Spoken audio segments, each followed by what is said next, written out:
자, 로마서 1장 16절 17절 한 목소리로 읽습니다. 내가 복음을 부끄러워하지 아니하노니 이 복음은 모든 믿는 자에게 구원을 주시는 하나님의 능력이 됨이라. 먼저는 유대인에게요 그리고 헬라인에게로다. 복음에는 하나님의 의가 나타나서 믿음으로 믿음에 이르게 하나니 기록된 바 오직 의인은 믿음으로 말미암아 살리라 함과 같으니라. 아멘. 로마서는 신학적인 용어가 많이 들어있기 때문에 여러분한테는 조금 어려울 수 있는 것들이 많습니다.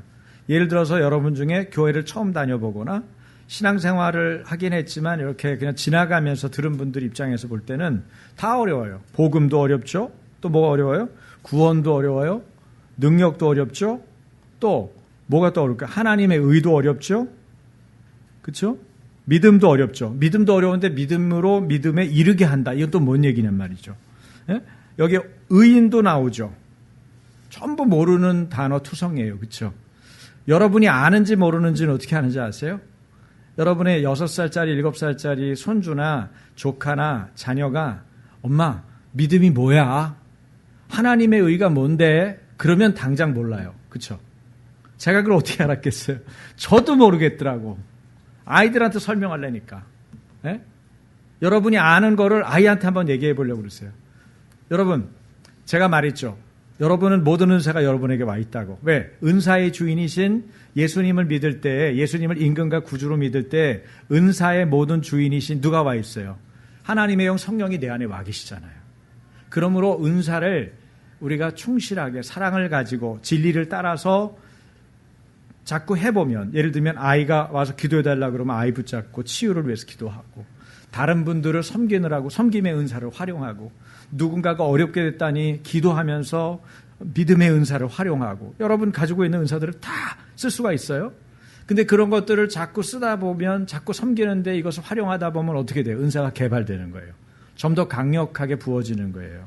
그 이유는 나의 유익을 채우려고 그것을 주시는 게 아니고 공동체, 교회 공동체와 이웃의 유익을 채우도록 하나님이 선물로 주시는 것들이에요. 하나님은 능력을 주실 때, 실력을 주실 때, 재능을 주실 때, 재물을 주실 때 크리스찬들에게 한해서 또 모든 사람에게 사실은 같은 비전이 있으시지만은 뭐예요? 그것을 주시는 이유는 이웃을 섬기도록 주시는 거예요.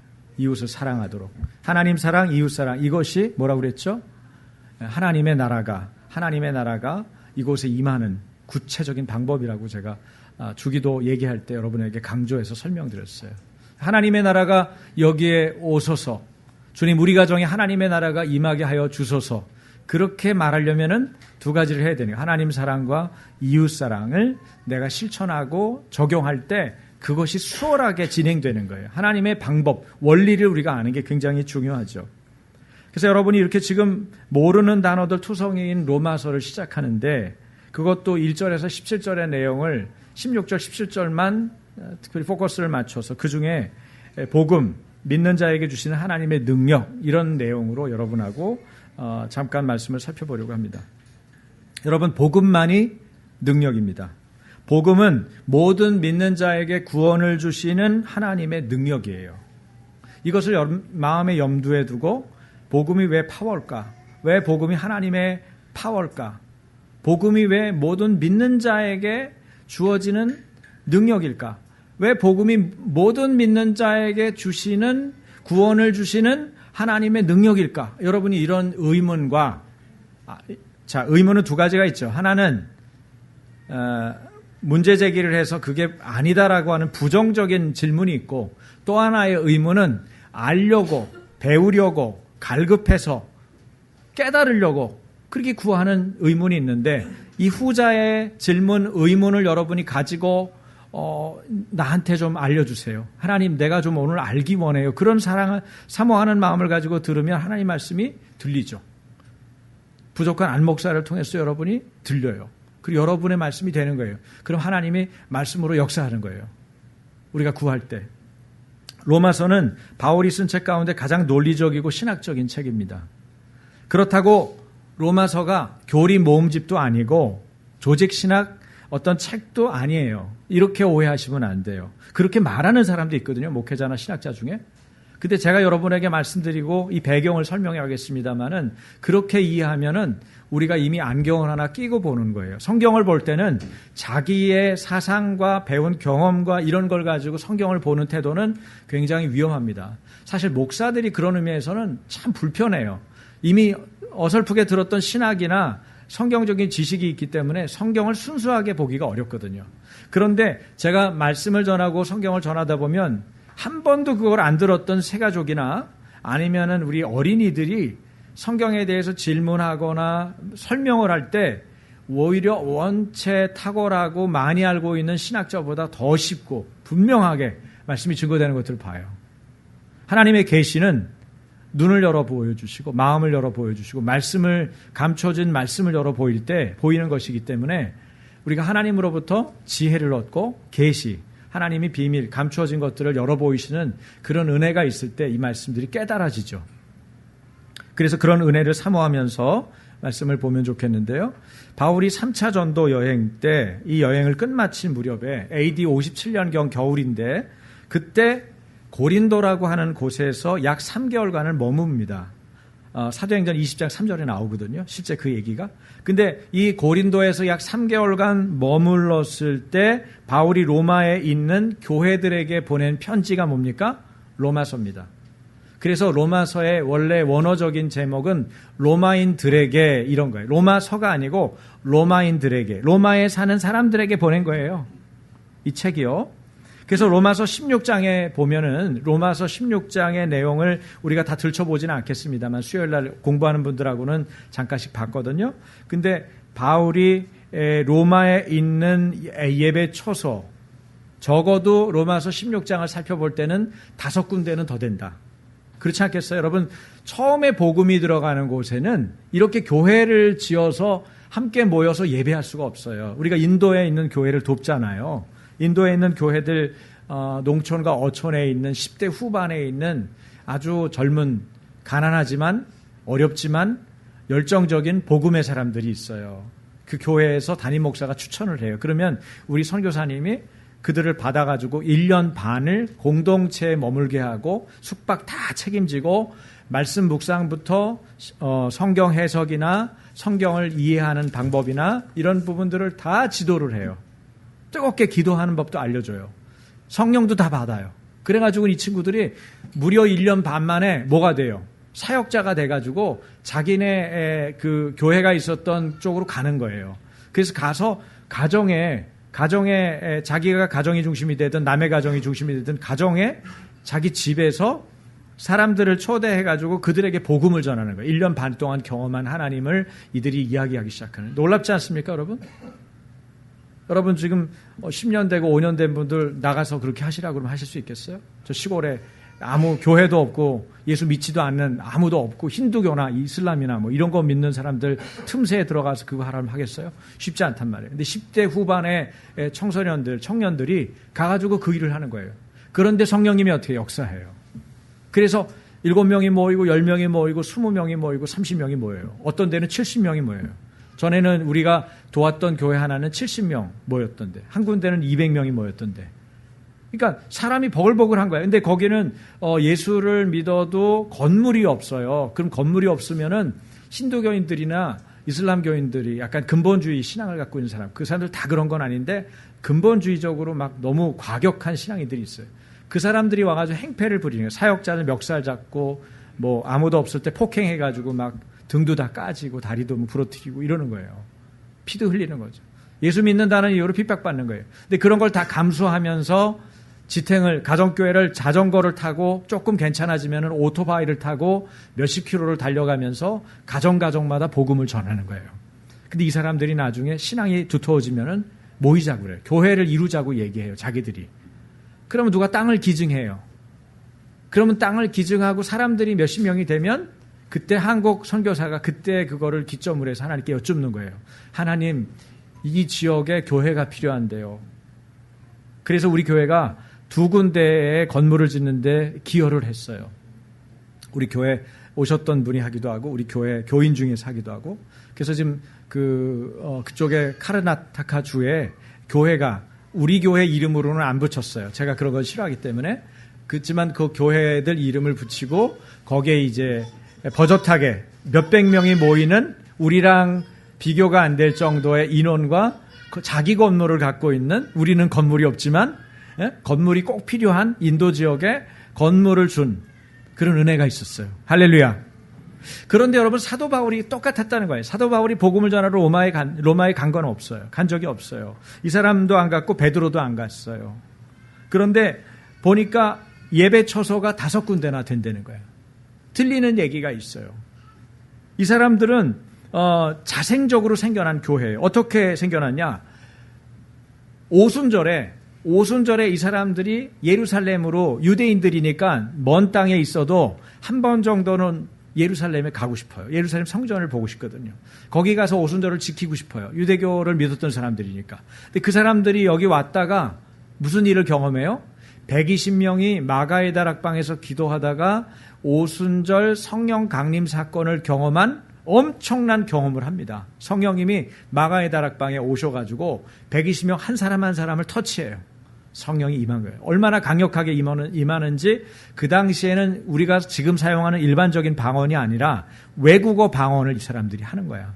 그래서 16개 그 당시에 이 예루살렘에 왔던 지나다니는 이 통행객들이 사용하는 16개 나라의 말을 120명의 사람들이 와와와와와와 하고 있는데 그게 다 예수님에 대한 얘기, 복음에 대한 얘기를 이 사람들이 외국어로 막 하는 거예요. 외국어를 배워서 하는 게 아니에요. 일방적으로 언어의 주인이신 하나님이 성령님이 역사하니까 그 말로 기도를 하고 있는데 그런 얘기를 자기들도 하고 있는지도 모르는 말로 하고 있는 거예요. 그러니까 엄청난 역사죠. 그런 역사를 경험하면서 그때 예수님께로 돌아오는 사람들이 생긴 거예요. 근데 그 사람들이 로마로 돌아가서 그걸 뭐라고 그러냐면 디아스포라 유대인이라고 그래요. 유대 지역 말고 다른 지역, 온 세계에 퍼져서 유대교를 믿었었던 사람인데, 유대교를 믿고 있는 사람인데 다른 지역에 살고 있었던 디아스포라 유대인들이 예루살렘을 방문해서 성령 강림 사건, 오순절 성령 강림 사건 때 믿음을 갖게 되고 도전을 받게 되고 신앙을 갖게 된 사람이 다시 자기 고향으로 돌아와서 교회를 세우고 집에서 모여서 교회를 시작하는 일들이 벌어진 거예요. 그러니까 로마 교회에 흩어진 교회들, 이 5교회 교회들, 어떤 데는 한 50명 모여있던 데도 있었대겠지만은 보통은 작은 교회들이죠. 그런 교회들이 이렇게 흩어져 있는 것을 알 수 있어요. 그러니까 로마서를 기록하여 바울이 쓸 때만 해도 직접적으로 사도들을 통해서 복음의 진리를 가르침받지 못했기 때문에 신앙 전수가 제대로 안 된 상태죠. 로마 제국의 수도에 있는데 그 위상에 걸맞지 않는 진리의 복음을 제대로 듣지 못한 상태에 있는 이 사람들을 생각하면서 바울은 여러 차례 로마 교회를 방문하려고 시도했다고 로마서에 나옵니다. 당면한 문제, 이 복음의 진리를 바르게 가르쳐서 신앙의 반석 위에 이들을 세우고, 복음을 듣게 되면 로마 제국이 어떤 나라예요? 모든 길은 로마로 통한다. 틀렸어요. 로마는 모든 길만 통하는 게 아니고 모든 바닷길도 통해요. 그러니까 모든 해상과 육상의 육로의 길이 로마를 통해서 세계로, 온 세상으로 연결되는 시대였기 때문에 로마를 복음으로 진리로 온전하게 세우겠다고 하는 사도 바울의 꿈, 왜냐하면 자기는 이방 선교의 그릇으로 하나님으로부터 부름을 받았기 때문에 그것에 대한 생각을 갖고 있었기 때문에 그렇게 하려고 로마서를, 자기는 로마 교회는 방문을 못하니까 여러 차례 시도했는데 안 되니까 어떻게 해요? 로마서를 쓴 거예요. 그렇게 본다면 로마서는요, 우리가 목회서시는 앳빌골몬, 에베소서, 빌립보서, 골레몬서, 그 다음에 빌레몬서, 그 다음에 골로새서, 이렇게 4개로 알고 있는데 로마서도 이런 배경으로 본다면 목회서신으로 봐도 크게 문제가 안 되는 거예요. 목회적인 차원에서 이걸 쓴 거기 때문에. 그러니까 이런 배경에서 썼기 때문에 이 내용을 보면, 로마서의 내용을 보면 그런 바울의 사랑이 담겨 있고 바울의 진리를 고수하고자 하는 열정이 담겨 있고, 이런 것들을 우리가 로마서에서 찾아낼 수가 있죠. 말씀드린 대로 당시 로마 교회는 디아스포라 유대인들에 의해서 세워진 교회고 본래는 유대인 중심의 교회였습니다. 그러나 AD 49년에 그때 황제가 누구냐면 클라우디우스라고 여러분이 알고 있을 거예요. 근데 글라우디오라고 우리 보통 성경에서 말하는데, 글라우디오가 로마에서 유대인을 추방합니다. 몇 년이요? 49년에. 그러니까 이 사람이 재위 기간이 54년까지였는데 54년에 물러났는지 죽었는지는 잘 모르겠어요. 이 사람이 끝나고 그리고 나서 54년도에 누가 황제가 되냐면 여러분이 잘 아는 네로가 황제가 돼요. 근데 네로는 유대인들을 로마에서 추방한 게 아니고 거꾸로 그 추방을 해제합니다. 그러니까 로마의 교회에 몸담고 있던 사람들이 유대인 중심의 교회였는데 이 사람들이 글라우디오 때문에 추방당했다가 네로 황제가 즉위하면서 네로 황제가 추방령을 해제하고 이 사람들 다시 들어와도 된다 그러니까 어떻게 됐겠어요? 자, 보세요. 이게 중요한 거야. 이게 여러분 로마서를 이해하려면 그 배경과 상황을 이해해야 이런 내용이 들어있는 이유가 그래서 있구나. 그걸 여러분이 알 수 있어요. 그래야 재밌는 거예요. 여러분 상황을 못 하는데 두 사람이 대화를 하는데 여러분이 늦게 왔어요. 친구랑 만나기로 했다가. 근데 이 사람은 심정적인 대화를 상당히 깊이 나눴어요. 그리고 어떤 사건에 대해서도 상당한 토론이 진행된 거예요. 근데 중간에 오면 어떻게 돼요? 중간에 오면 이해를 못하니까 하나도 재미없어. 그러면 그 다음에 꺼다난 보리짝처럼 계속 친구가 이렇게 하면 이렇게 하고 이렇게 하다가 무슨 얘기인지 계속 생각하다가 오늘은 내가 괜히 왔다. 그쵸? 근데 좀 똑똑한 사람이 그 나머지 두 사람 중에 한 명 있으면은 앞에 스토리를 요약해주고, 그쵸? 정리해준 다음에 이런 얘기를 우리가 하고 있었어. 그렇게 딱 한 다음에 계속 얘기해봐. 이래가지고 연결이 되는 거거든요? 그게 교제하는 좋은 방법이에요. 근데 그게 안 되면 어려운 거예요. 근데 마찬가지로 로마서도 여러분 꺼다놓은 보리짝이 안 되려면 로마 교회, 로마서가 쓰여진 이런 시대적인 상황에 대한 이해가 있어야 그 다음 앞으로 수십 주가 편한 거예요. 자, 다시 한번 얘기할게요. 그럼 다음 주에 전도회 가서 데려오면 어떡하나? 한 3주 후에 갑자기 출석하는 교인은 어떻게 해야 되나? 그럼 여러분이 알아서 하세요. 우리 다 되잖아요. 우리는 예배 실황을 보내주잖아요. 네? 이거 들어야 돼. 이거 들어야 연결돼. 그래서 여러분 연속곡 시리즈는요. 한 번 보면 끝까지 붙잡고 봐야 돼요. 눈치가 빠른 사람은 물론 빠르게 돌려가지고 볼 수 있고 앞에 뒤에 보면은 중간 얘기 알아 이렇게 가는 분도 있지만 요새는요. 요새 드라마들은 아주 또 기가 막히게 만드는 드라마가 있어. 우리가 예측하고 추정하는 걸 다 뛰어넘어. 기승전결로도 안 가. 그래가지고 적당히 끊어보면은 전혀 연결이 안 되는 그런 내용들도 있거든요. 여러분 아시죠? 그래서 그런 부분들을 잘 이해하는 게 필요한데 그 중에 하나가 로마서예요. 이걸 연속해서 잘 듣고 따라오시는 게 중요하다. 여러분 유대인들이 쫓겨나니까 원래는 거기에는 유대인 성도들이 많았거든요. 대다수가 유대인 성도들이었는데 이들이 쫓겨나니까 어떻게 되겠어요? 대다수가 이방인 성도들로 채워지고 그 다음에 나중에 5년이 지나서 유대인 성도들이 조금씩 다시 추방돼서 해제가 됐으니까 돌아오기 시작할 거 아니에요. 그러면 처음에 시작된 분위기하고 바뀌어 있겠죠. 왜? 이방인 성도들은 특징이 뭐예요? 우상 숭배를 많이 하고 있었거든요. 그 다음에 옛 생활, 성적으로 문란한 생활들도 하다가 예수 믿고 돌아온 사람들이거든. 그러니까 옛날 습관이 남아있겠어요? 안 남아있겠어요? 남아있죠. 사고방식이 남아있겠어요? 남아있죠. 그런데 유대인들은 철저하게 유대교에 의해서 생활을 하다가 예수님을 영접했기 때문에 이 사람들 신앙관에는 율법주의적인 신앙관이 있어요. 예수님 예언대로 오신 분 맞다. 그분은 구원자다. 그렇지만 그래도 구약의 율법을 다 지켜야 천국에 가고 예수 믿는 거다. 이렇게 생각하는 그릇된 신앙관이 이 사람들도 있거든요. 그러니까 그런 신앙관을 가지고 이방 신앙관을 갖고 로마 교회를 지탱하고 있던 사람들이 이제 주도권을 어떻게 잡아보려고 이렇게 하고 있는데 들어와 보니까 저것들 이중생활하고 있어. 저것들이 리더야? 이런 생각들 했겠어요? 안 했겠어요? 했죠. 그래서 갈등이 로마 교회 안에 벌어지기 시작한 거예요. 구원론의 갈등, 또 인간관계의 갈등, 여러 가지 생활과 복음의 갈등. 이런 두 부류 성도 사이에 바울은 어떤 책임감을 느꼈겠어요? 이 이방 선교에 불이 타오르는 열정을 가진 선교사로서, 복음 전도자로서 이들에게 진리를 바르게 가르쳐야겠다. 여러분, 인간들의 분쟁이나 문제들의 태반은요, 사실은 무엇 때문에 생깁니까? 일단은 자기 자신을 잘 모르기 때문에 생깁니다. 그러나 그거보다 더 근본적인 건 뭐예요? 우리가 하나님을 잘 알지 못하기 때문에 생겨요. 하나님을 알면은 나타나는 첫 번째 현상은 뭐예요? 난 죄인이구나. 나 죄인이네. 자신이 죄인인 거를 발견하게 되는 거예요. 그러니까 하나님을 안다는 특징은 뭐냐? 하나님을 알면요, 다른 사람 잘못이 먼저 보이지 않고 내 잘못이 먼저 보여요.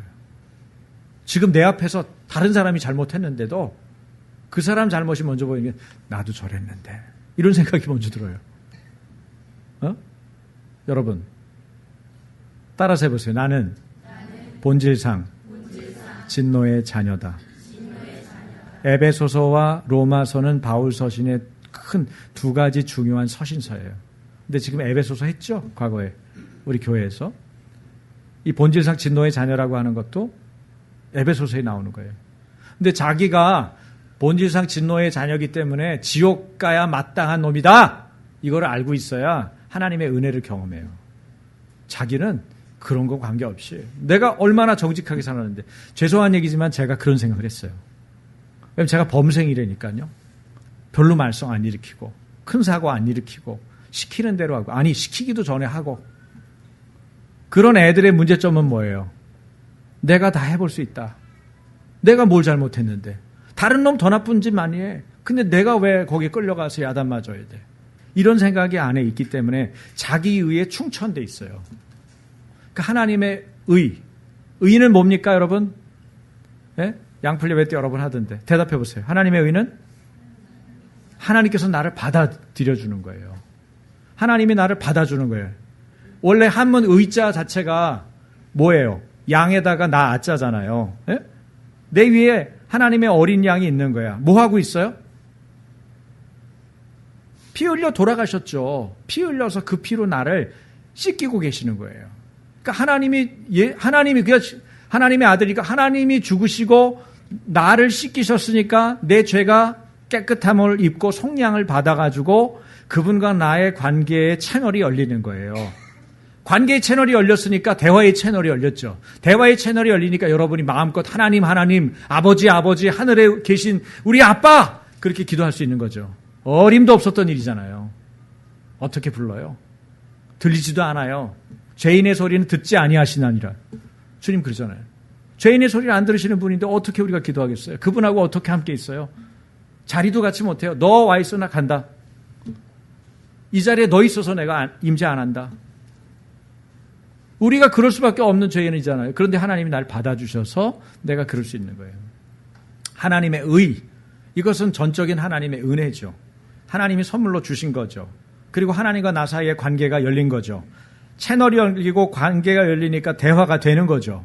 그래서 하나님께 우리가 기도할 수 있고 하나님으로부터 무한한 하나님의 자원을 공급받을 수 있는 거예요. 예수 믿으면 왜 행복해요? 내 마음대로 기도하고 하나님께 기도하고 하나님의 뜻대로 구했더니 하나님이 그 기도를 다 들어 응답하시기 때문에, 그분이 나와 함께 있으니까 행복한 거죠.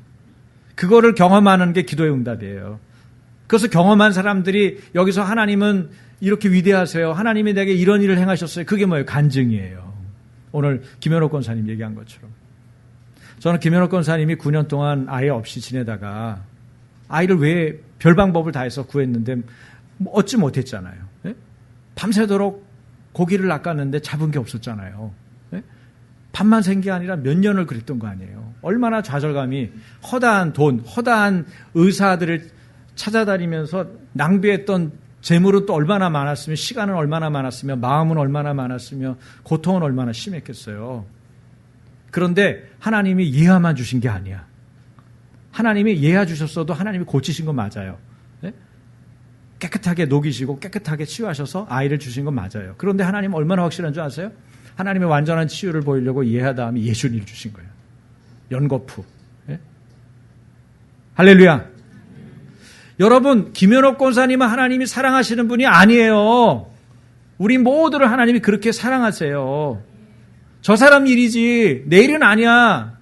누가 얘기해요? 사탄이 얘기하는 거예요. 사탄이 미혹하고, 사탄은 그쪽에 선수니까 여러분 잘 꼬신다니까요. 어저께 믿어서도 오늘 여러분을 헷갈리게 할 수 있어요. 목사도 그렇게 만들 때가 있는데 여러분은 더 쉽겠죠. 그렇지 않아요? 그러니까 우리가 금방 잊어버리고 믿음의 길로부터 금방 돌아설 수 있어요. 그것을 주의해야 돼요. 하나님이 우리를 사랑하신다. 하나님이 얼마큼 나를 사랑하시느냐. 내가 나를 사랑하는 것보다 더 사랑하신다. 여러분의 자녀를 여러분이 사랑하죠. 그러나 감히 하나님보다 더 사랑할 수는 없는 거예요. 착각해요. 어떻게 내 자녀한테 그럴 수 있어요? 그럼 하나님이 그 아이는 내 자녀였다. 그렇게 말씀하시죠. 그것을 여러분 받아들이는 믿음이 필요해요. 하나님의 신실하심. 그것을 안 받아들이면 우리 안에 믿음이 들어오질 않아요. 그런 중요한 원리들이 일단 로마서의 말씀을 읽어가면서 여러분이 하나하나 찾고 여러분이 믿음으로 취하고 그리고 여러분이 회복되길 바랍니다. 여러분이 알고 있는 복음은 뭡니까?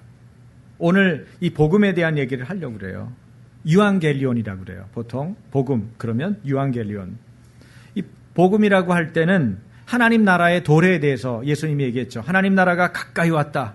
회개하라. 하나님 나라가 가까이 왔다. 예수님이 등장하자마자 공적인 사역을 하실 때 첫 번째 외쳤던 것. 그러니까 하나님 나라의 도래, 하나님 나라가 임했다. 하나님 나라가 온다. 이 얘기가 복음이죠. 또 뭐가 또 복음일까요?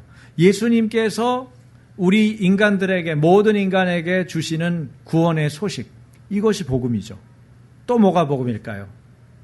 성령님이 예수 믿을 때 우리 안에 오신다. 성령 강림에 대한 거. 또 뭐가 있어요? 예수님이 다시 심판하려고 오신다. 그러니까 우리가 어떤 놈 미워 죽겠는데 내 힘으로 어떻게 해보지 못하는 미운 놈도 있어요. 그렇죠? 어떤 조직도 있어요. 그럼 우리가 어떻게 해보겠어요? 어떤 정권도 있어요. 어떻게 해보겠어요? 여러분 북한 정권하고 여러분 주먹질로 해볼 수 있어요? 못하잖아요. 그런데 우리가 어떻게 신뢰하기 때문에 이 부분에 대해서 평안하게 살 수 있느냐? 하나님이 심판주로 다시 오신다. 그래서 주님이 재림하는 것에 대한 것도 역시 복음이에요. 어쨌든 사도 바울은 16절에서 복음에 대해서 설명하면서 제일 처음 설명은 이거예요. 나는 복음을 부끄러워하지 않겠습니다. 그 얘기는 무슨 얘기입니까? 거꾸로. 과거에 복음을 부끄러워했다는 얘기죠. 여러분, 그래서 상황도 알아야 되고 그 사람의 내막도 알아야 돼요. 한 사람을 안다는 것은 그 사람의 지금 외모를 가지고 알 수 없어요. 지금 하는 말 가지고 알 수 없어요. 그 사람의 생애를 알아야 돼요. 한 사람이 온다는 것은 그 사람의 생애가 오는 거예요. 한 아이가 온다는 것은 우주가 오는 거예요. 한 우주가 오는 거예요. 우리가 그런 이해가 필요해요. 그렇지 않으면 쉽게 판단해요. 쟤는 늘 저래. 어떤 낙인론이죠. 사람에 대해서 낙인 찍으면은 그 사람에 대해서 내가 고정관념, 선입견을 차지하고 독차지하고 끝내는 거예요. 그래 그 사람하고 좋은 관계로 발전하는 방법이 없어요. 어떻게 하면 고정관념, 선입견 이런 것들을 회복하고 극복할 수 있을까요? 가까이 다가가는 거예요. 충분히 이야기하는 거예요. 그래서 저는 교제하는 게 어떤 교제를 좋아하냐면 아주 그냥 푹 담궈가지고 절여지는 그런 교제를 좋아해요. 그래서 어느 분들하고 교제하려고 그럴 때 시간 많이 내고 와 그래요. 제가 밥 먹고 차 마시고 얘기 실컷 하자. 그래야 자기 속 얘기를 하죠. 이게 30분 1시간 하는데 알아서 기는 거예요. 얘기해봐야 짧다. 그냥 얘기하다 많으니 그냥 겉에 얘기만 하자. 네, 잘 지내요? 아우 잘 지내죠. 별일 없어요? 네, 그럼요. 끝? 뭐 할 얘기가 있어요? 내가 너 만나려고 여기까지 왔어. 제가 친구 만나려고 친구 목회자 하나님이 새벽에 떠올려 주셔가지고 그냥 후닥닥 다른 일 다 중단하고 약속 취소하고 그 친구 제가 이제 하나님께 순종하는 방법 중에 하나예요. 말씀하시면 순종하자. 그래가지고 KTX 타고 야 나 니네 동네로 가는데 너 오늘 시간 낼 수 있냐? 그랬더니 시간 낸대. 근데 무슨 일로 오냐? 그랬더니 가서 얘기해 줄게. 가서 만나서 친구한테 그랬어요. 너 만나려고 왔다. 신대원 졸업하고 처음 보는 친구예요. 근데 하나님 만나라고 하시더라고. 가서 알았어요. 그 친구가 목회에 많이 지쳐있고 찌들어 있다는 걸. 너무 피곤해 있더라고요. 그만둘까 말까 망설이고 있었어요. 그날 거기 이렇게 호수, 거기 경주에 가니까 좋은 그 보문단지 쪽에 이렇게 호수가 있더라고요. 거기를 1시간 40분을 이렇게 천천히 걷고 얘기하고 차 마시고 밥 먹고 밥을 3끼나 먹었어요. 한 사람하고. 엄청 진하게 교제했죠. 그 혼자 자니까 좀 어색하긴 하더라고요. 늘 같이 사람들하고 자다가 그 친구는 집에 가서 자고 저는 방을 얻어줘가지고 방을 자고. 그러니까 하나님하고도 교제를 하고 이 친구하고 교제하죠. 여러분, 우리 하나님이 우리를 만나주실 때 충분한 시간을 내서 만나주실 수 있어요. 문제는 내가 하나님께 그렇게 시간 낼 수 있냐는 거예요. 사도 바울은 복음이 부끄러웠어요. 과거에. 왜 그랬느냐? 나무에 달린 자마다 저주받은 자라고 그랬어요.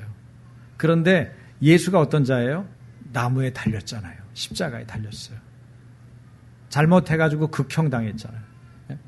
그러니까 나무에 달린 자, 저주받은 자를 믿는 종교, 거기다가 내가 믿는 하나님을 모독하면서 지가 하나님이라고 말하면서 여러 사람들을 미혹해가지고 끌고 다녔던 예수, 그런 예수의 추종자들, 그러니까 사도 바울이 가만히 있었겠어요? 굉장히 열이 났죠. 왜 이 사람이 유대교를 믿어도 적당히 믿은 게 아니고 아주 뜨겁게 믿었고 굉장히 풍부한 지식 속에서 알았거든요. 그래서 저런 자들은 신성모독이기 때문에 처단해야 된다. 이렇게 생각했던 거죠. 그런데 어떻게 됐어요? 자기가 그 저주받은 종교, 나무에 달린 자마다 저주받은 자라고 말하고 있는 그 예수교, 기독교를 자기가 믿게 된 거예요. 기가 막히죠. 그런데 여러분 아십니까? 예수님이 부활하셔서 이 바울, 이름이 앞에는 사울이었죠. 그전에는. 근데 이 사울이라는 사람을 만나가지고 예수님과 바울이 나눈 대화는요, 3마디밖에 없어요. 3마디. 어떻게 이게 엄청난 선교사가 3마디 듣고 변했을까? 너무 궁금하지 않으세요, 여러분? 그 내용을 볼게요. 올려주세요. 네. 자, 여러분이 하세요. 시작. 사울아, 사울아. 주여, 누구시니까? 나는 내가 박해하는 예수라. 너는 일어나 시내로 들어가라. 내가 행할 것을 이룰 자가 있느니라. 네, 이 짧은 내용에도 어마어마한 얘기가 많이 있죠. 사울아, 사울아, 내가 어찌하여 나를 박해하느냐? 다른 번역으로 말하면 왜 나를 괴롭히냐? 예수님이 나를 괴롭힌대요. 그러니까 누구냐 이거야. 당신 모른다. 난 모르는데 왜 지금 나한테 그런 얘기를 하냐? 그랬더니 나는 네가 괴롭히는, 박해하는 예수다. 너는 일어나 시내로 들어가라. 아주 구체적이죠? 그리고 어떻게 해요? 내가 시내로 들어가서 어디 가면 그 행할 것을 구체적으로 그 다음에 네가 행할 것을 말해주겠다. 그런데 여러분, 이 사울은 어떤 자입니까? 복음을 전하는 스데반을 죽인 자예요. 사울은요, 그 당시에 종교와 행정을 관할하는, 총괄하는 그런 집단의 한 요원이었어요. 일원이었어요. 그리고 이 스데반을 돌로 때려 죽인 다음에, 신성모독일 때 돌로 때리거든요. 돌을 던져가지고 스데반을 죽인 다음에 그 스데반이 죽은 것을 가지고 옷을 이렇게 찢어가지고는 그 옷, 그 다음에 자기들이 열내가지고 옷을 벗었잖아요. 그 옷들을 다 어디다 놨어요? 사울 발 앞에 놔요. 그 얘기는 뭐예요? 이 사람이 집행관이라는 얘기예요. 예? 이 사람은 돌을 들어서 안 던졌을 수도 있어요. 거기에는 안 나오고 성경에는. 그러니까 이 사람은 죽음에 관여한 게 아니라 죽음에 간접적인 위치에 있었다. 이렇게 말하는 사람들이 전혀 그렇지 않아요. 사실 내막이 그렇지 않습니다. 어쨌든 그런 복음을 전하는 스데반을 죽이고 교회를 핍박하는 어떤 사람이 현행범이었어요. 그런데 바울의 잘못, 이 사울의 잘못이나 죄를 따져도 시원치 않은데 예수님이 지금 따져야 안 따져요? 그다지 그런 얘기를 따지지 않아요. 그냥 나를 왜 괴롭히냐? 이걸 뭐라고 그러죠? 아이 메시지라고 그래요. 나 너 때문에 괴롭다. 네가 나 찔러가지고 아프다. 나 속상하다. 당신 때문에 내가 너무 괴로워 여보. 여러분, 이런 대화는 괜찮아요. 자기 감정을 얘기하는. 나를 괴롭히는 건 너야. 그러면 유 메시지가 돼가지고 부부싸움이라는 거예요. 이 대화가 참 중요한 거예요. 그런데 예수님이 아이 메시지로 얘기하시는 거예요. 왜 나를 박해하니? 내가 괴롭다. 그렇게 말씀하시는 거예요. 그렇게 말하면서 어떻게 해요? 용서해 주시는 거예요. 그 다음에 사도 바울이 엎드려서 제가 죄를 지었나이다. 이 내용이 없어요. 앞에, 뒤에 내용이. 그 다음에 사도 바울은 40일을 금식하며 하나님께 회개하였느니라. 뭐 이런 내용이 없어요. 사도행전 어디를 뒤져보세요. 그러니까 용서를 구한 절차나 이런 것도 우리가 일반적으로 아는 상식이 아니에요. 그런데 어떻게 해요? 예수님이 일방적으로 용서하세요. 참 하나님 사랑 이해가 안 될 때가 많죠. 바울을 부르시는 행위 자체가 그에 대한 용서를 의미합니다. 하나님의 신실하심이 바울을 찾아온 거예요. 그리고 그를 무조건 받아들이면서 그를 의롭다 해요. 그리고 일을 맡겨주는 거예요. 여러분, 로마에는 노예들이 넘쳐나는 도시였습니다. 로마 인구의 4분의 1 정도가 노예였다. 어떤 주장은 2분의 1 정도가 노예였다. 아무튼 무슨 얘기예요. 2분의 1이 됐든 4분의 1이든 노예가 엄청 많았다는 거죠. 그 로마 교회 안에는 노예로부터 해방돼서 자유인이 된, 과거에는 노예였던 그런 사람들이 교인으로 많이 앉아 있었어요. 우리 교회, 우리 한국 교회 실정으로 말하면 옛날에 상놈들, 하인으로 부렸던 분들이 자유인이 돼가지고 거기 많이 앉아 있는 거죠. 그런데 바울은 자기 자신을 소개할 때 여러분 1절을 잘 보면 뭐라 그래요? 예수 그리스도의 종이라 그래요. 근데 예수 그리스도의 종이란 말은 예수 그리스도의 노예라는 말입니다. 노예. 노예는 여러분 어떤 존재입니까? 예수 그리스도의 종, 예수 그리스도의 노예라고 그러는데 노예는 어떤 존재예요? 우선 자기 계획이 없어요. 그렇죠? 그 다음에 자기 소유가 없어요. 또 자기 주장도 없어요. 주인님, 제가 생각할 때 그렇게 하시면 안 될 것 같은데요. 저 자식이 뭐라고 그러는 거야? 좀 가서 패. 그럼 맞는 거죠. 그렇죠? 그리고 자기가 기껏 수고해가지고 어떤 결과물을 만들어내도 그 영광은 누구한테 돌려야 돼요? 주인. 그게 노예예요. 노예를 잘 아는 노예 사회, 노예들이 많이 분포되어 있는 로마 교회에 예수 그리스도의 노예, 이렇게 자기를 소개하는 거예요. 사도 바울이 왜 이렇게 시작했는지 아시겠습니까? 바울은 노예가 무엇인지 너무나 잘 아는 로마 교회에 자신을 이렇게 소개하면서 자기 자신의 신앙 고백을 합니다. 나는 예수 그리스도의 노예입니다. 복음을 말하려는 바울의 신앙 고백이 여기 담겨 있죠. 노예로 자신을 내줬으니까 주인 뜻을 순종하겠다고 하는 의지와 마음이 여기 담겨 있어요. 그리고는 자기 주인, 자기가 섬기는 주인을 2절에서 4절까지 설명하고 있거든요. 한번 볼게요. 제가 여러 성경에 여러분이 알아들을 만한 단어로 바꿔서 이렇게 괄호를 쳐서 놨어요. 저 괄호에 있는 거는 다른 성경, 표준 세번역 혹은 세번역에서 해석하는 방법이기 때문에 성경을 여러 개를 함께 보는 게 참 좋은데 저렇게 여러분에게 보여드리는 거예요. 자, 2절 같이. 이 복음은 하나님이 선지자들을 통하여 그의 아들에 관하여 성경에 미리 약속하신 것이라. 자, 그럼 여러분이 찾아보세요. 여기서 자기 주인 예수 그리스도를 소개하는 바울의 말은 어떤 말이에요? 2절을 보니까 성경에 미리 약속한 대로 오신 분이라는 거죠. 예? 아시겠죠? 그 다음 3절은 자, 다 같이 그의 아들에 관하여 말하면 육신으로는 다윗의 혈통에서 나셨고 다윗의 자손으로 나셨다는 거예요. 그 다음에 4절 성결의 영으로는 죽은 자들 가운데서 부활하사 능력으로 하나님의 아들로 선포되셨으니 곧 우리 주 예수 그리스도시니라. 여기 보면 예수님을 소개하는데 그 다음 넘겨주실래요? 화면을. 예수 그리스도는 누구다? 첫째는 선지자들을 통해 약속되었던 분. 여러분, 예언서는 신약이 아니고 구약에 있잖아요. 근데 구약의 예언서들은 400년 전 얘기예요. 어떤 거는 1000년 전 얘기예요. 근데 1000년 전에, 900년 전에, 800년 전에, 600년 전에 누구 얘기했다는 거예요? 예수님이 오신다는 거예요. 메시아로. 그 얘기를 했는데 그가 누구라는 거예요? 예수 그리스도라는 거예요. 그러니까 선지자들을 통해 예언되었고 약속되었던 분이 예수님이다. 그 얘기가 첫 번째.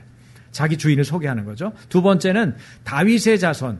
자, 이스라엘 사람들은 다윗을 다 존경하고 지금 세계의 모든 사람도 다윗이 가장 훌륭한 왕으로 다 이야기하고 있어요. 그런데 다윗의 자손으로 인간의 몸을 입고 이 땅에 오신 분이 누구예요? 예수 그리스도예요. 세 번째는 예수님이 어떤 분이래요? 여러분이 입으로 얘기해 보세요. 십자가에 달리신 분. 뭐 때문에? 내 죄 때문에. 옆에 사람 죄가 아니고 내 죄 때문에 십자가에 달리신 분. 넷째는요. 죽은 사람들 가운데서 부활하신 분. 다섯째는 성령의 능력으로 하나님의 아들로 선포된 분. 이분이 이렇게 5가지를 얘기하는 게 뭐라고 그러냐면 따라해보세요. 캐리그마. 캐리그마는 초대교회가 복음을 전할 때 사용한 복음의 요약이에요. 여러분, 우리가 예수님을 안다고 하면 예수님을 전할 수 있어야 돼요.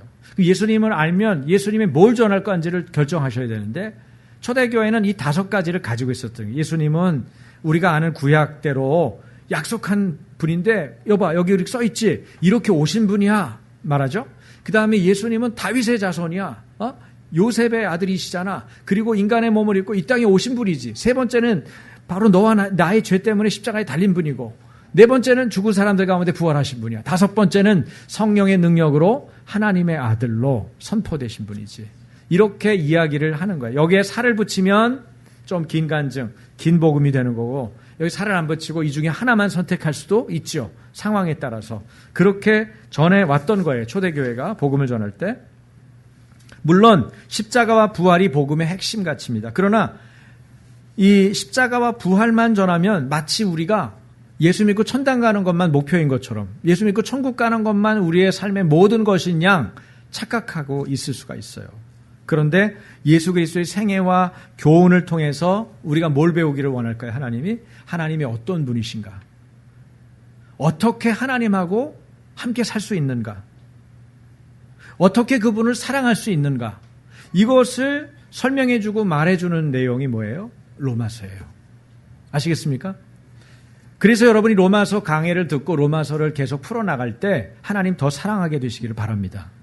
하나님과 어떻게 하면 행복하게 살 수 있는지를 알게 되시기를 바랍니다. 그리고 하나님께서 어떤 분이신지를 아는 강력한 믿음을 가지시기를 주님의 이름으로 축원합니다. 이 5가지 고백, 초대교회가 얘기했던 캐리그마, 초대교회의 캐리그마를 가지고 복음을 전하시길 바라요. 그런데 이 복음의 내용을 듣고 어떻게 됩니까? 사람이 바뀝니다. 예수님의 가치를 알아가게 되기 때문에 바뀌어요. 하나님의 마음을 공감하고 알아가기 때문에 변화됩니다. 성령님의 역사를 경험하기 때문에 변화됩니다. 예수님은 우리를 구원하기만 위해서 오신 게 아니에요. 예수님은 우리와 함께 살기 위해서 오셨어요. 아시겠습니까? 누구를 사랑한다 그러면 그 사람 재정적인 문제로만 탈출하는 거가 목적이 아니에요. 그 사람이 죄로부터만 나오는 것이 목적이 아니에요. 그 사람하고 살면서 사랑하기 위해서 우리가 같이 있는 것입니다. 그러므로 이 로마서의 목표는요, 하나님하고 화목되는 것입니다.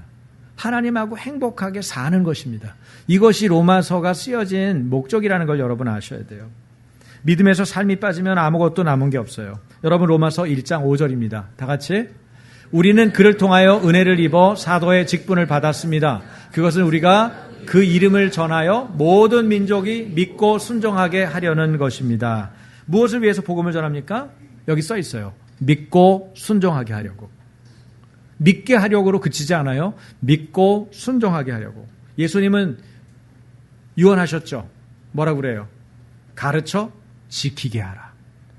여러분, 믿고 순종하는 것이 복음을 전하는 이유죠. 믿음은 예수 그리스도의 말씀을 들음으로 생겨납니다. 그래서 우리는 복음, 캐리그마를 전해야 돼요. 예수님이 어떤 분이신지를 말해야 됩니다. 예수님으로 인해서 하나님과 화목하도록 도와야 돼요. 이것이 복음을 전하는 전도인의 자세여야 합니다. 그런데 믿음이 우리에게 들어갔는지 뭘 가지고 할 수 있어요? 믿고 순종하는 것을 통해서 할 수 있는 거예요. 믿음은 안 보여요. 순종은 보입니다. 다른 사람 섬기는 거 보여요. 사랑하는 거 보입니다. 행동으로 나타나요. 말로 드러납니다. 그런 것들을 통해서 내가 믿는지가 확인이 되는 거예요. 여러분, 자기 자신의 믿음에 대해서 대단하다, 나는 완벽하다 착각하지 마십시오. 그것을 행함으로 하고 있는지 순종하고 있는지를 살펴야 돼요. 늘 살펴야 돼요. 굉장한 주의가 필요합니다. 영적인 민감함이 필요해요.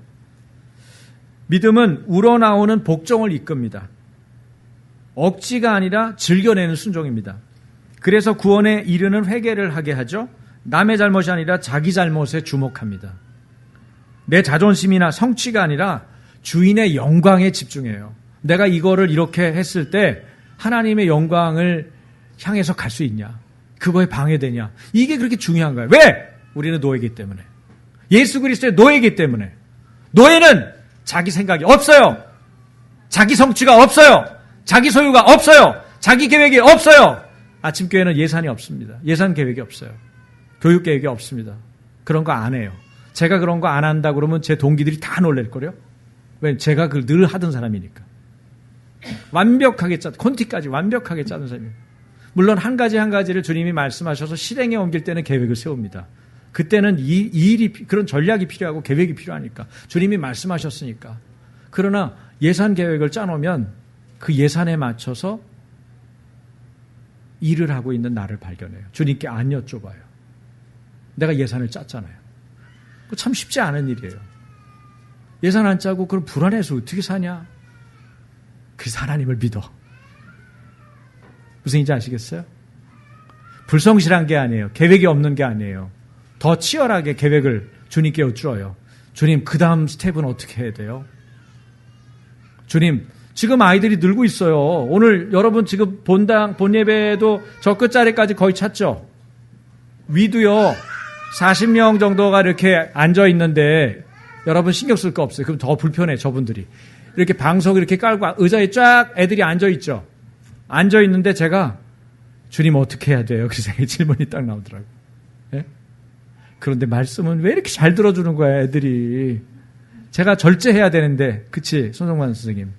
내가 절제해야 되는데 애들이 너무 잘 들어줘가지고 말을 조금 더 길게 해요. 저도 알아요, 줄여야 되는 거. 그러니까 줄이라고 얘기는 하지 마요, 혹시. 저분들은 점잖기 때문에 절대 그런 얘기는 안 하는데, 근데 알아요. 아는데 애들이 너무 잘 들어주니까 복음을 막 여러분보다 한 10배는 더 뜨겁게 얘기했던 것 같아요. 얼마나 눈을 떠글떠글하고 막 예수님 얘기 듣고 싶어가지고 막 이러니까. 원고가 없다니까. 원고가 없어요, 애들 건 특히나.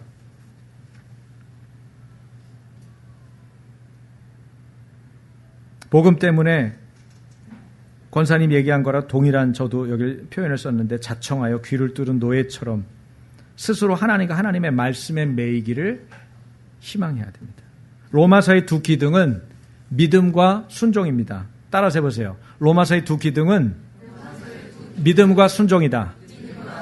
4장까지는 믿음에 대해서 로마서에서 얘기합니다. 그리고 5장에서 8장까지는 순종을 주로 얘기해요.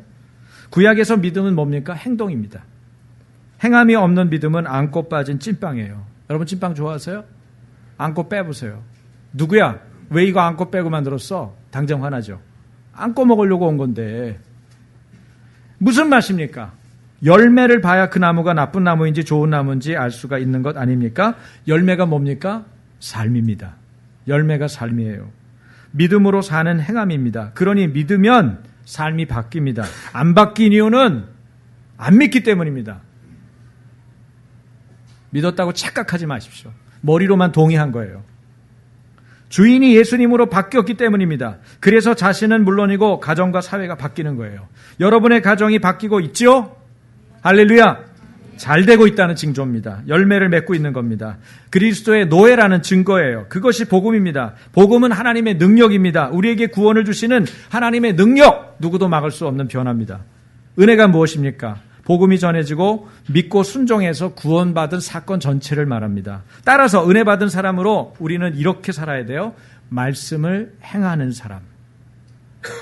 바울은 로마 교회 가기를 원했습니다. 그것도 간절히 원했어요. 하나님이 그 증인이라고까지 말할 정도입니다.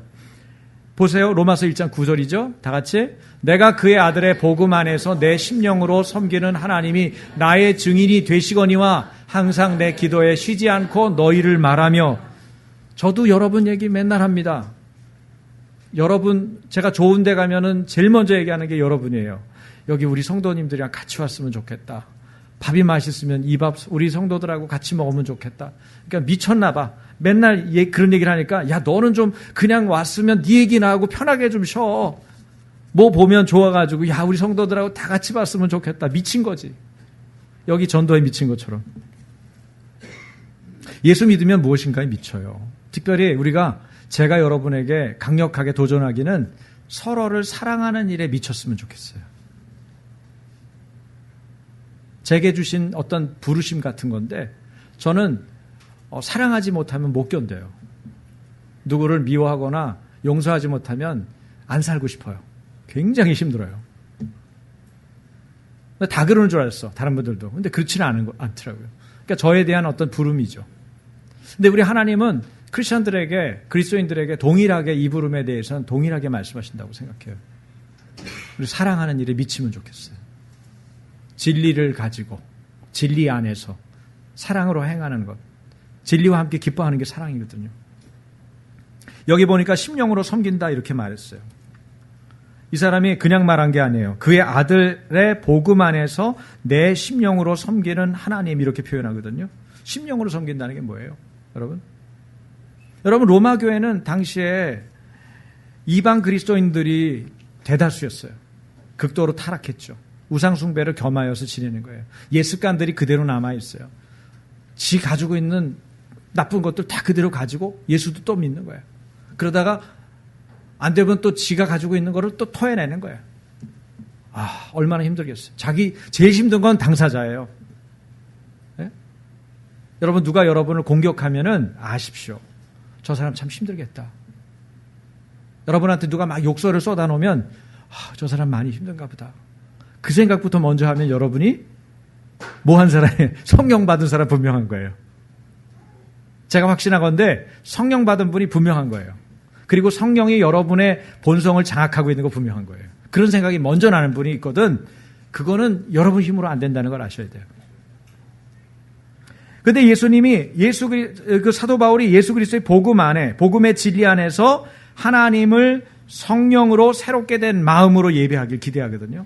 하나님 때문에 새롭게 된 성령으로 새롭게 된 새 마음을 가지고 예배하길 원하는데 그렇지 못한 처지에 있는 이 로마 교회 성도들을 생각하면서 내가 심령으로 섬긴다 이렇게 표현하는 거예요.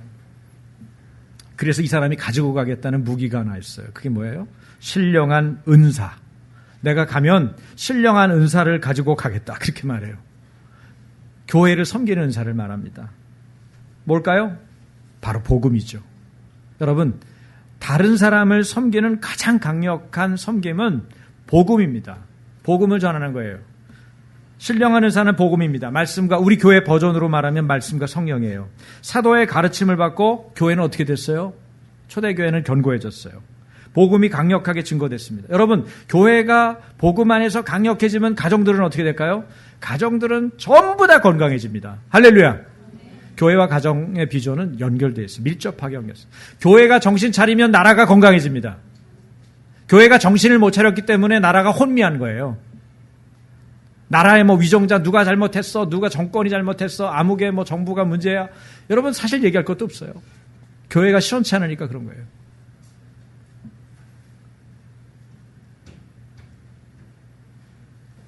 이 신령한 은사, 그리스도에 대한 복음과 성령 안에서 복음을 믿음으로 살아내는 삶, 이것이 크리스찬의 가장 강력한 무기입니다.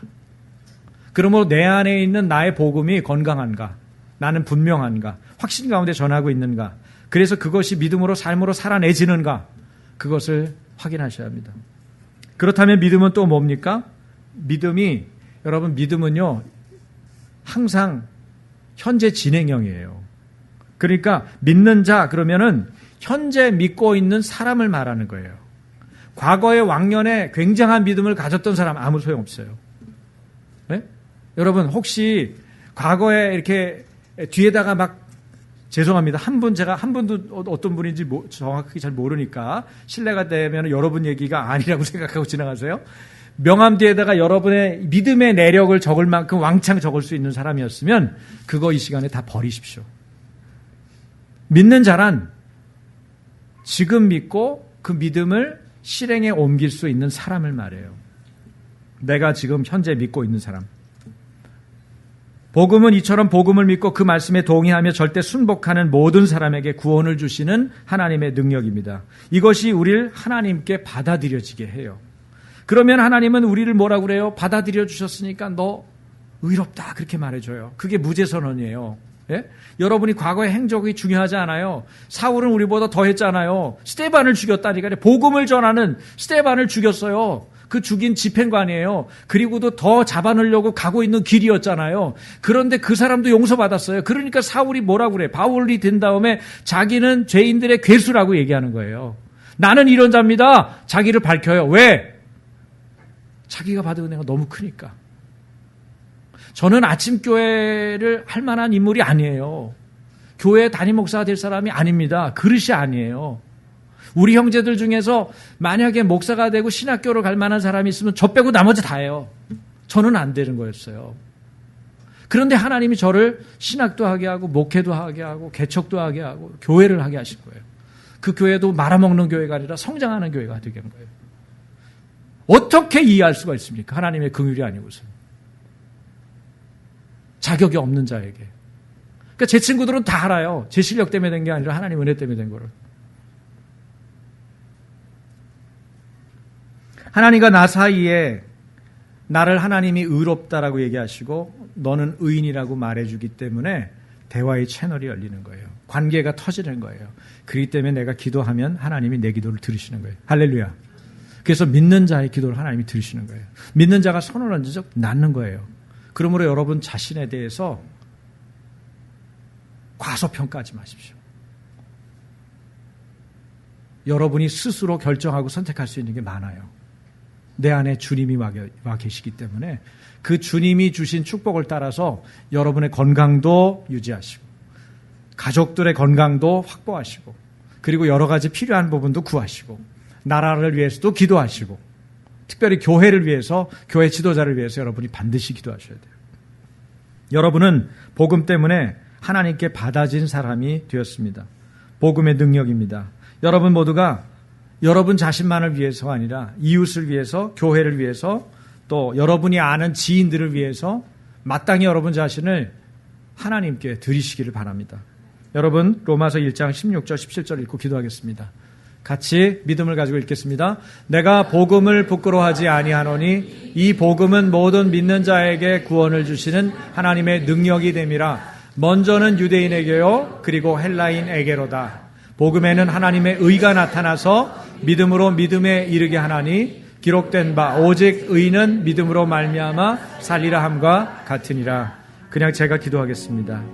하나님 아버지, 우리는 예수 그리스도의 노예입니다. 내 소유가 없고 내 계획이 없고 그리고 하나님 내가 받을 영광이 없습니다. 하물며 내 자신이 가지고 있는 이기심을 따라서 살았다면 내 정욕과 탐심을 가지고 오늘도 내세우고 있다면 이것은 내가 아직 주님을 모르기 때문입니다. 주님, 나의 죄를, 우리의 죄를 용서해 주십시오. 우리는 아버지의 긍휼 때문에 이 자리에 있습니다. 그리고 하나님의 긍휼이 날마다 필요한 사람들입니다. 주님 때문에 내가 용서하고 살겠습니다.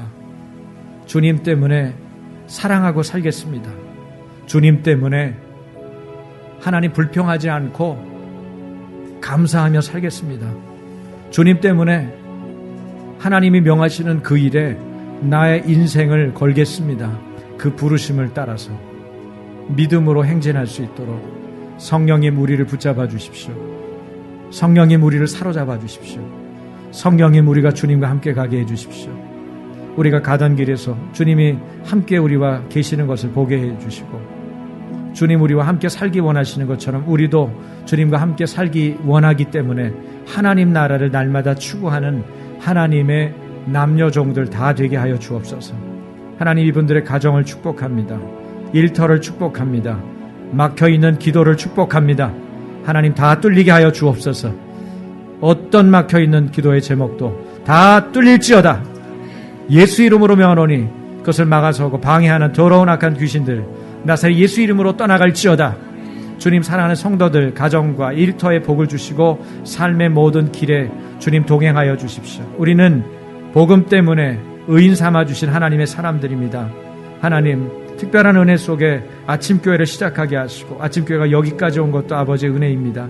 하나님 우리 한순간도 은혜가 아닌 적이 없는데 우리가 그 은혜를 잃어버려서 주님을 밀어내거나 주님이 하신 일들을 망쳐놓거나 하나님 주님 자리에 우리가 앉거나 하는 일이 없도록 주님 도와주십시오. 늘 겸손하도록 주님이 쓰실 만한 그릇으로 정결하고 깨끗한 그릇으로 날마다 준비하도록 주님 은혜를 베풀어 주십시오. 우리 안에 새로운 새 가족들이 있습니다. 아직 복음을 잘 알지 못하고 예수님을 모릅니다. 주님 이분들도 계속해서 주님을 알아갈 수 있도록 인내심을 주시고 주님을 사랑하는 마음을 부어주시고 교회가 즐거워지게 해주시고 말씀 듣는 일이 행복하게 도와주시고 더 주님을 알고자 하는 열망이 하나님 그 가슴 속으로부터 솟아나게 하여 주시옵소서. 주님의 부르심에 응답하여 새로운 변화를 꿈꾸고 있는 하나님의 자녀들이 있습니다. 어떤 변화인지 저는 알지 못하지만 하나님 이들을 축복해 주시고 이들의 계획을 축복해 주시고 이들의 삶을 축복해 주시고 그 모든 일들에 하나님의 능하신 팔로 붙잡아 주옵소서. 예수 그리스도의 이름으로 축복하며 기도합니다. 아멘. 우리 다